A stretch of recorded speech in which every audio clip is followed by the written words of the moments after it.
Bonjour, je vais vous faire la présentation de Granta Selector, un des outils proposés par ANSYS. Comme vous le savez, le choix d'un bon matériau peut s'avérer crucial. Et ce choix est lié, pour toutes les sociétés, à plusieurs difficultés.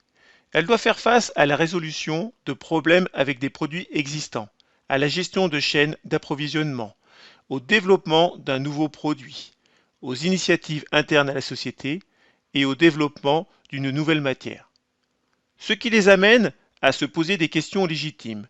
Est-ce que les informations matière sont complètes? Et donc, comment positionner et développer la bibliothèque matière? De plus, les experts se demandent comment faire le choix de la meilleure matière disponible sur le marché.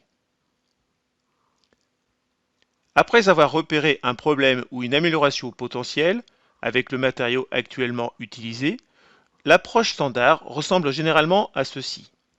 Les experts commencent par examiner leurs matériaux préférés, appliquer leurs expériences et, si nécessaire, contactent les fournisseurs des matériaux, des consultants ou recherchent des alternatives sur le web. Puis, ils finissent par choisir leur matière. Cependant, cela peut prendre du temps et impliquer des étapes inutiles, et avec la recherche sur le web, il y a également une plus grande probabilité que les sources ne soient pas fiables. La communication autour des problèmes de matière peut prendre du temps. La direction a un objectif de vente pour séduire. Cela peut être par exemple la réduction de l'impact environnemental de la production, mais elle a généralement une connaissance limitée des matériaux. Les experts en matériaux ont, eux, une connaissance approfondie des matériaux utilisés au sein de la société, mais ils ont une connaissance limitée sur les alternatives. Les fournisseurs sont certes des experts, mais ils ne vont pas vous proposer la solution qu'ils ne peuvent pas vous fournir. Donc, ils ne sont pas forcément impartiaux. On en revient à se poser la question, comment décider au mieux? En conséquence, les entreprises s'appuient souvent sur de la conception, sur les tests, les prototypages, pour valider les choix des matériaux en utilisant des approches itératives de développement. Ce qui entraîne une augmentation du coût de développement et des délais de mise sur le marché importants. Dans le cas où on utilise des matériaux sous-optimisés en production, cela peut conduire à des solutions non compétitives, à des pannes de produits, voire à des rappels de produits. Donc, ce qu'il faut, c'est un produit qui permet aux entreprises d'identifier rapidement les meilleures solutions matérielles au début du processus de développement, avant de s'engager dans un matériau ou dans une conception. C'est là qu'intervient Granta Selector. Granta Selector se compose en deux parties clés. La première est un accès rapide aux données sur les matériaux. La seconde est un outil de comparaison et de sélection intelligente pour interroger ces données afin que vous puissiez trouver le matériau le plus approprié pour votre application cible. Avec Granta Selector, plusieurs outils sont à votre disposition pour vous aider à identifier les matériaux certifiés, à les comparer avec un matériau de base ou à vos matériaux préférés. Pour pouvoir faire ce choix, vous allez utiliser une approche méthodique de sélection. Des outils de recherche faciles d'utilisation et riches en possibilités sont à votre disposition. Des graphes pour visualiser les propriétés des matériaux les uns par rapport aux autres. Des tableaux de comparaison. Et un index de performance pour la prise en compte des propriétés mécaniques. Vous pouvez ensuite utiliser ces rapports qui documentent le processus de sélection de matière et créer des fiches de matière directement utilisables dans la CO et les outils ANSYS. Parallèlement à ces outils de base, pour affiner votre choix matière, vous allez également pouvoir utiliser un outil de synthèse qui intègre un estimateur de coût des pièces et des modèles qui prédisent les performances des matériaux et des structures hybrides telles que les structures composites. Et un outil audit écologique qui estime l'empreinte carbone et l'énergie utilisée par le ou les matériaux choisis. Ceux-ci permettent de tester et de valider rapidement les scénarios hypothétiques dès les premières étapes de la conception. Pour notre scénario, nous allons nous appuyer sur l'exemple du drone pour présenter Granta Selector et nous verrons comment on peut l'intégrer avec d'autres solutions ANSYS. Dans notre projet, le bureau d'études a obtenu des réponses optimales sur la conception de notre drone grâce à ses études statiques. Voici les résultats obtenus avec ANSYS Mechanical. Nous pouvons voir les résultats du déplacement obtenu avec les matériaux, ici le polyéthylène, matériau choisi par la société. Mais la direction souhaite encore améliorer cette solution en choisissant d'autres matières pour répondre à d'autres besoins, tout en gardant les résultats optimisés des analyses statiques. Premier point, ce serait de réduire le poids et le coût si possible. Ensuite, il souhaiterait garder la compatibilité à la fabrication additive. Faire en sorte que la résistance à l'impact soit identique aux matériaux déjà connus dans la société et répondre à un besoin sur l'impact écologique, une grande demande de la direction. Pour créer les liens entre Granta Selector et les différentes solutions d'ANSYS, nous allons utiliser la plateforme Workbench, qui regroupe les différents outils de simulation disponibles. Ici, nous allons sélectionner le calcul structure de statique et le faire passer de la gauche vers la droite par un simple déplacement de la souris. Nous faisons de même avec Granta Selector. Ensuite, il est très simple de créer le lien entre les deux solutions. Maintenant, il ne nous reste plus qu'à double-cliquer sur Granta Selector pour le démarrer et afin de répondre à nos différents objectifs.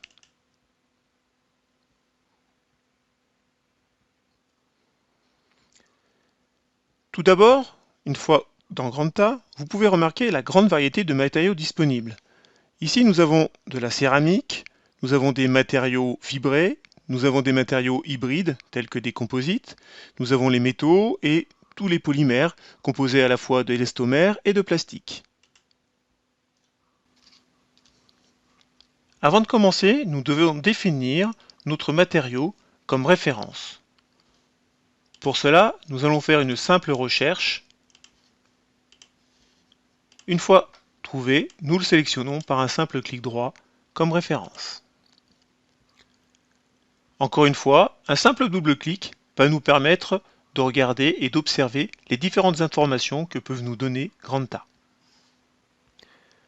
Ici, on peut voir le prix au mètre cube de notre matière qui est présenté sous forme de euros par mètre cube. On peut aussi observer la densité, on a des informations concernant les propriétés mécaniques, sur les propriétés d'impact, aussi thermiques. Et puis après, on peut se diversifier dans d'autres options, telles que les parties électriques, magnétiques, optiques. On peut aussi observer l'imperméabilité de notre matériau. On a aussi la durabilité qui est définie, la résistance chimique de notre matériau. Toutes ces informations sont définies et sont certifiées. Si nous avons besoin des informations supplémentaires, nous pouvons appuyer sur le i pour essayer de comprendre quels sont les différents facteurs, les différents critères d'observation qui sont informés dans Granta. Nous allons commencer par filtrer la bibliothèque des matériaux de Granta en fonction des objectifs demandés par la direction. Notre première étape sera de créer un graphe qui nous permettra de pouvoir prendre en considération le prix et la masse volumique en vue de trouver moins cher et plus léger. Pour nous aider à faire notre choix, nous allons orienter notre filtre déjà parmi tous les polymères proposés par Granta. En créant ce graphe, on s'aperçoit que nous pouvons réutiliser toutes les informations définies dans nos différentes matières. Ici, nous allons sélectionner dans un premier temps la propriété physique, c'est-à-dire la masse volumique, que nous allons comparer à notre prix.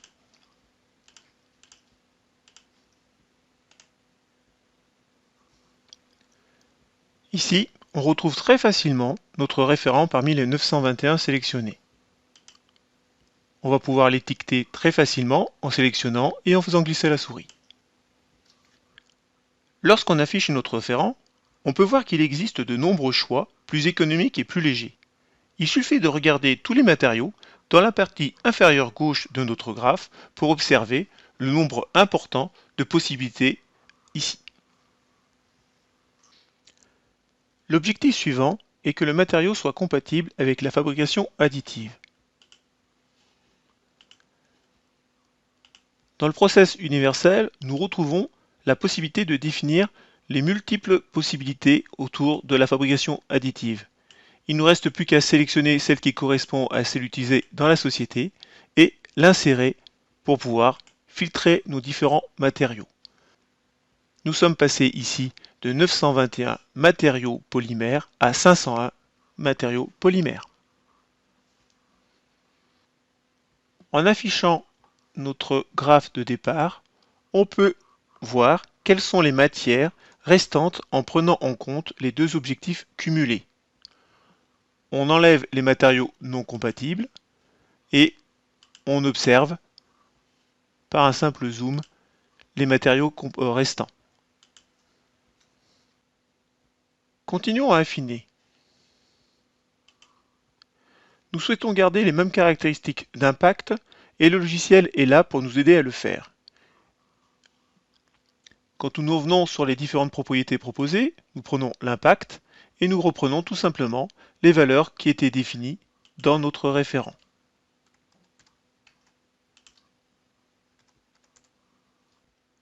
On peut facilement observer les conséquences de notre choix. Nous sommes passés de 501 matières à 423 matières en polymère. On va pouvoir faire la même observation en utilisant des propriétés mécaniques. On va reprendre les caractéristiques du module Young de matériaux utilisés en entreprise. Et Grand A, pour nous aider à définir notre limite élastique, nous propose un solver intégré très simple d'utilisation.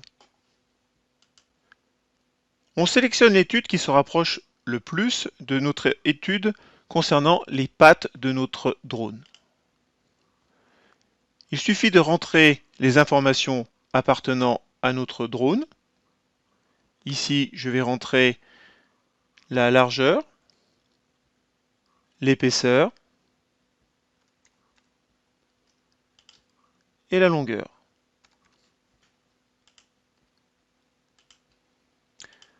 Je mets la charge de 10 newtons et je peux observer tout de suite la limite élastique qu'il nous propose.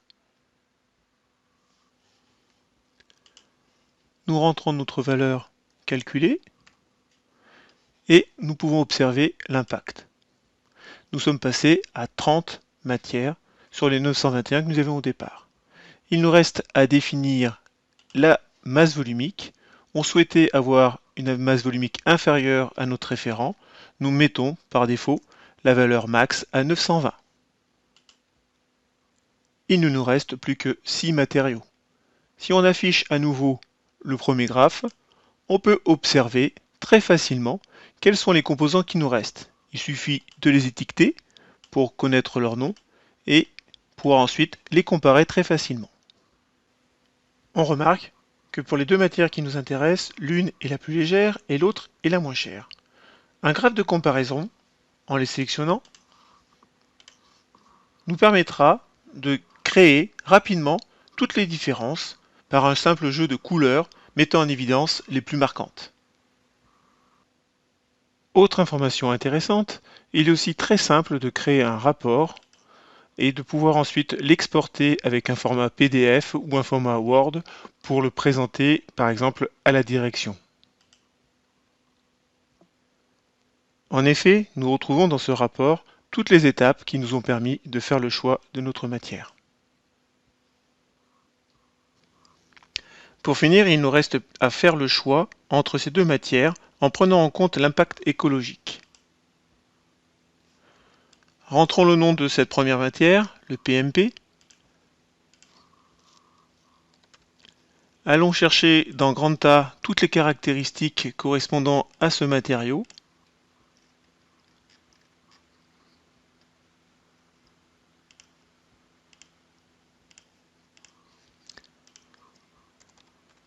Reproduisons la masse nécessaire pour créer un drone, la méthode de production de notre matériau,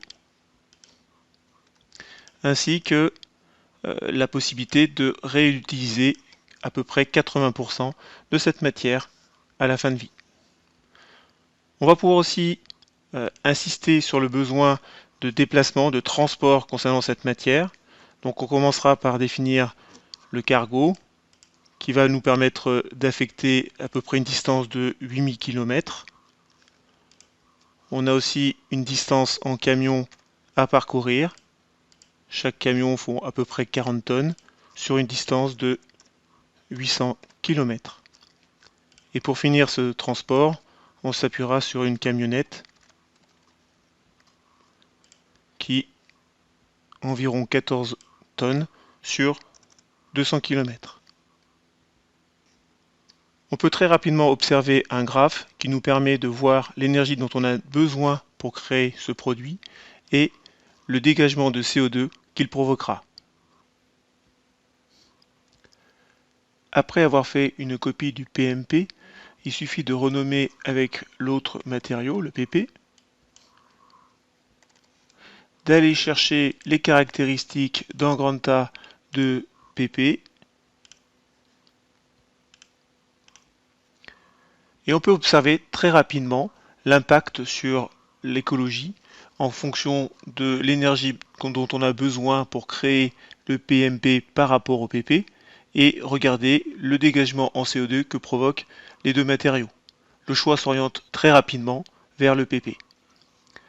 Celui-ci, on peut très facilement le récupérer et aller le transférer soit vers des solutions CAO, donc ici Creo ProEngineer, SolidWorks, ou alors on peut l'exporter directement dans Engineering Data pour pouvoir l'utiliser dans Mechanical.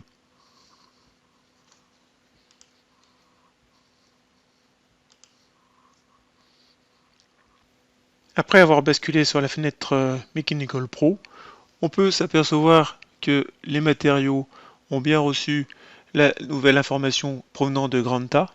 Il nous reste maintenant à définir cette matière sur nos différents matériaux en allant tout simplement chercher notre matériau qui nous intéresse et nous pouvons maintenant lancer directement notre calcul sans autre modification à faire. Après avoir lancé le calcul, le résultat démontre que nous avons respecté les objectifs mécaniques mis en place par le bureau d'études.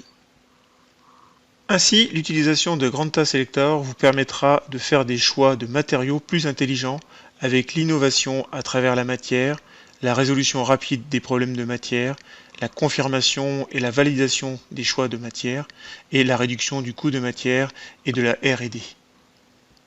Je vous remercie d'avoir suivi cette présentation de Granta Selector.